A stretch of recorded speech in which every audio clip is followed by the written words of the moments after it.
সহজ, আপনাকে শুনলেই বুঝতে পারবেন। এক সাহাবী আল্লাহ রাসূল সাল্লাল্লাহু আলাইহি ওয়া আলিহি ওয়াসাল্লামের কাছে এসে তিনি বললেন, ইয়া রাসূলুল্লাহ হালাকতু ইয়া রাসূলুল্লাহ, হে রাসূল আমি তো শেষ। রাসূল সাল্লাল্লাহু আলাইহি ওয়াসাল্লাম বললেন, ওমা আহলাকা, কি হয়েছে তোমার? তো সে বলে, ওয়াকাআতু আলা ইমরাআতি ফি রমাদান, আমি তো রমজান মাসের দিনের বেলায় আমার স্ত্রীর সাথে মেলামেশা করে ফেলছি, একেবারে ফাইনাল মেলামেশা, আমার সিমেন আউট হয়ে গেছে বডি থেকে। এজন্য সে অস্থির হয়ে রাসূল সাল্লাল্লাহু আলাইহি ওয়াসাল্লামের কাছে এসে, ইয়া রাসূলুল্লাহ আমি তো শেষ, আমারে বাঁচান, আমারে বাঁচান। আমি আপনাদেরকে বোঝাচ্ছি হচ্ছে ফ্লেক্সিবিলিটি, ইসলাম যে কতটা ফ্লেক্সিবল এটা আগে মাথায় রাখেন, যে what is the essence of flexibility in ইসলাম।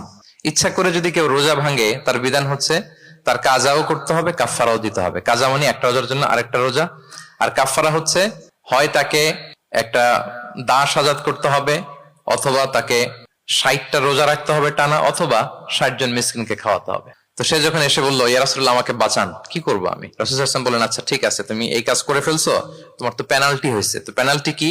তো বলে যে, রাসূল সাল্লাল্লাহু আলাইহি ওয়াসাল্লাম বলেন যে তুমি একটা দাস আজাদ করে দাও। বলে, ইয়া রাসূলুল্লাহ এই সক্ষমতা আমার নাই, আমি দাস আজাদ করবো কোত্থেকে? আচ্ছা এটা পারবা না, তো তাহলে টানা 60টা রোজা রাখো কাফফারা হিসেবে, টানা 60 দিন রোজা রাখতে হবে, রমজান চলে যাওয়ার পরে 60 দিন রোজা, এটা রাখো। বলে, ইয়া রাসূলুল্লাহ এটাও পারবো না আমি। আচ্ছা এটাও যদি না পারো, তাহলে তুমি 60 জন মিসকিনকে খাবার খাইয়ে দাও। এবার সে বলে, ইয়া রাসূলুল্লাহ খাবারও খাওয়াতে পারবো না আমি, এই সামর্থ্য নাই। কি বিপদ! দাস আজাদ এটাও পারবা না, টানা 60টা রোজা এটাও পারবা না, 60 জন মিসকিনকে খাবার দিবা তাও পারবা না। তো কি আর করা, বসো এক পাশে বসো। বসে আছেন, উনি অন্যান্য কাজ সারতেছেন। হঠাৎ এক ঝুড়ি খেজুর রাসূল সাল্লাল্লাহু আলাইহি ওয়াসাল্লামের কাছে আসলো, এক ঝুড়ি সাদাকার খেজুর। আসার পর রাসূল সাল্লাল্লাহু আলাইহি ওয়াসাল্লাম বললেন, ওই লোকটা কই যে এই কাজ করে ফেলছে? তাকে নিয়ে আসা হলো। রাসূল সাল্লাল্লাহু আলাইহি ওয়াসাল্লাম বললেন, যাও, দাসও আজাদ করতে পারবা না, 60টা রোজাও রাখতে পারবা না, 60 জন মিসকিনকে খাবারও দিতে পারবো না, তাহলে এক ঝুড়ি খেজুর আমার দরবারে আসছে, চ্যারিটির সাদাকার খেজুর, যাও এগুলো গরিবদের মাঝে বিতরণ করে দাও, তাসাদ্দাক বিহা ফিল মাদিনা, মদিনায় বিতরণ করে দাও। এবার সে বলে, আলা আফকারা মিন্না ইয়া রাসূলুল্লাহ, ইয়া রাসূলুল্লাহ আমার চেয়ে গরিব কাউকে দিতে হবে?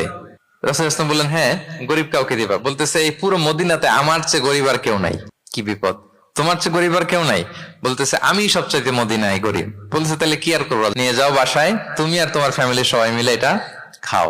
চিন্তা করেন, আসছিল পেনাল্টি দিতে, নিয়ে গেল এক ঝুড়ি, কথা বোঝা নাই, নিয়ে গেল এক ঝুড়ি খেজুর। দেখেন what is the flexibility of Islam. Islam কতটা ফ্লেক্সিবল, মানুষের সুবিধা অসুবিধাকে ইসলাম কতটা গুরুত্ব দেয়। আমরা ইসলামকে বোঝানোর ক্ষেত্রে, এক্সপ্লেইন করার ক্ষেত্রে এগুলো মাথায় রাখি না। তাহলে ইসলামের এই যে ফ্লেক্সিবিলিটি যখন কোনো নন মুসলিম দেখে, এই হাদিস যদি কোনো নন মুসলিম পড়ে, আপনি বলেন সে কি আর অন্য ধর্মে থাকতে পারবে? যে একটা ধর্ম এত ফ্লেক্সিবল হয় কি করে, এত ফ্লেক্সিবল? এভাবে আপনি যদি দেখেন যে রাসূল সাল্লাল্লাহু আলাইহি ওয়াসাল্লাম খুব সহজ